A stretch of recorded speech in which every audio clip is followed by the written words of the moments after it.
Hi, welcome to Belgium, welcome to Ghent. Hi. Nice seeing you again. 12 days ago, the album Romance was released. In the modern world, I don't feel anything in the modern world. And of course, the overarching theme, romantic romance. I was wondering, have you already experienced something romantic today? I went into St. Bart's Cathedral here in Ghent and I lit a candle. So I suppose that's romantic. Felt some romance over there. Yeah. Yeah.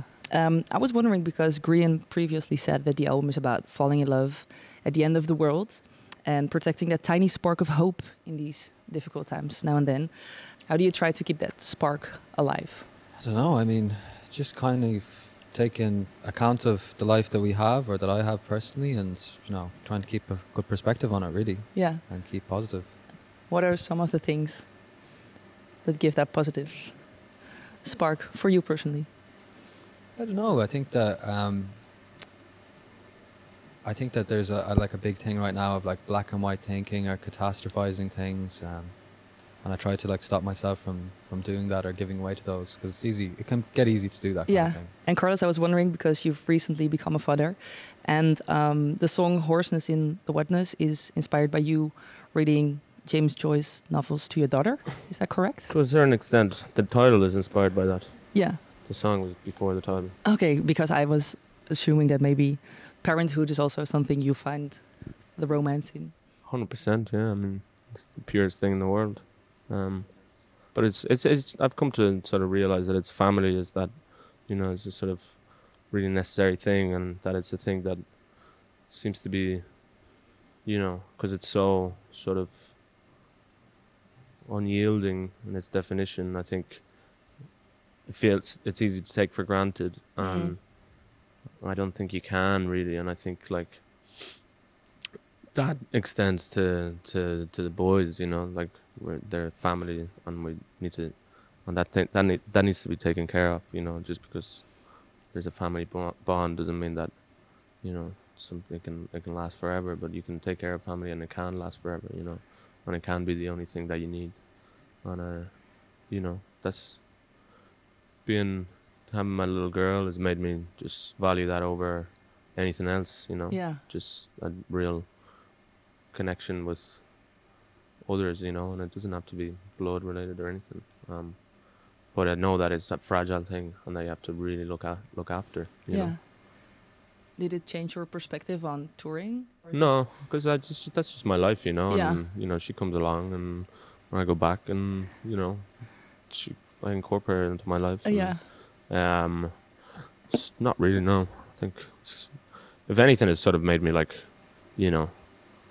appreciate it more in the sense of like if I'm away from my girl, then I need to be, I need to be happy for it, rather than like.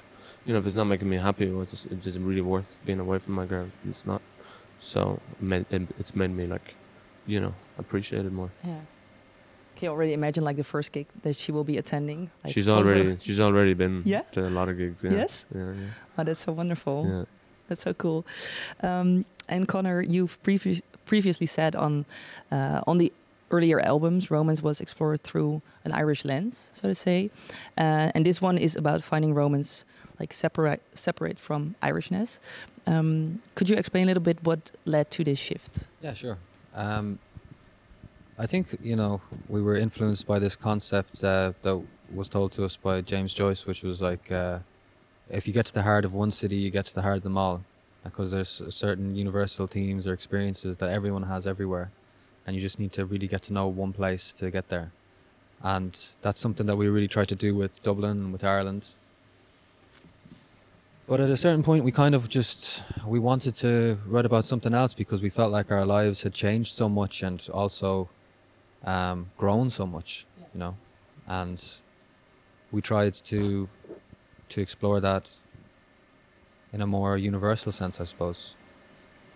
And I was wondering because you've had an amazing summer with the Siget, the Pukkelpop gigs, like playing before the album was released.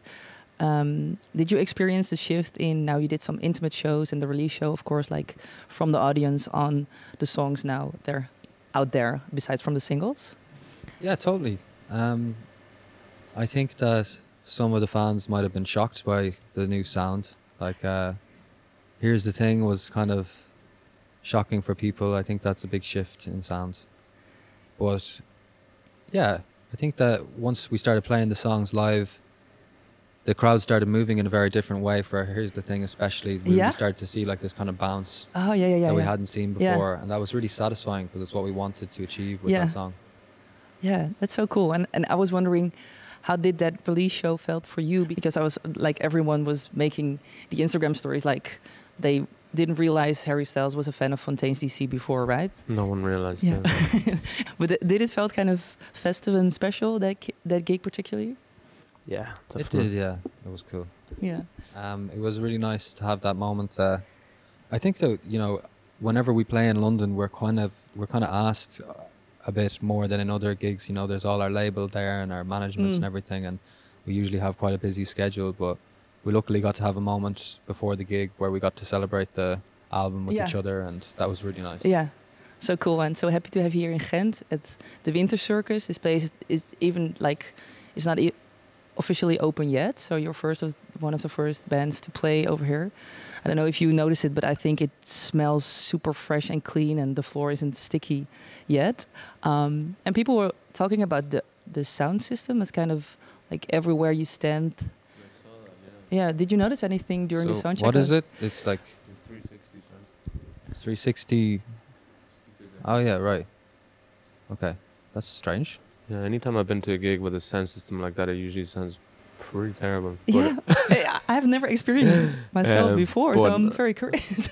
Strange. So you feel like the band's coming from all around you instead of just in front of You you. can pan things to there. And pan Yeah. things to Oh, right, there okay. and stuff. That's kind of cool. The sound should be like the same everywhere you stand in the room. Okay. Yeah, That's it's interesting, right? Novel. Yeah. Okay.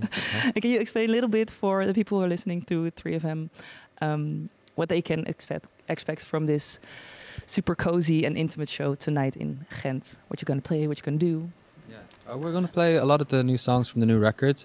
We've gotten them into a nice place now, performance-wise, and yeah, but still exciting to play, and yeah, looking forward to showing everyone. Yeah, so cool. Thank you. And of course, the big question. So all of my Dutch fellas and fans came to Belgium, and they're wondering like, when is the next thing after the AFAL shows of Fontaines in terms of festivals in Next year? 2025? Yeah, because the think- AFAL shows sold out immediately. Like Yeah. both of them are sold out.